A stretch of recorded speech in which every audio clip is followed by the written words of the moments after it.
Kitobxona bu oddiy joy emas, balki hayotingizga nur olib keladigan muqaddas bir maskandir. 2008-yilda tashkil etilgandan buyonga bu kutubxonani fondidan foydalanib kelamiz. Kitobxonlarga qulay bo'lishi maqsadida kutubxonaning bo'limlarini shunday joylashtirganmizki, mana oldimizda kitobxonlar kelib ketishlari uchun, foydalanishlari uchun abonament zalini qo'yganmiz.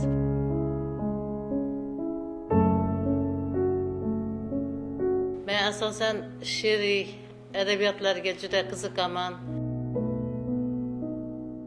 Bu yil yana Brail adabiyotlarini oldingi yillarga qaraganda ko'p xarid qilishni oldimizga maqsad qilib qo'ydik.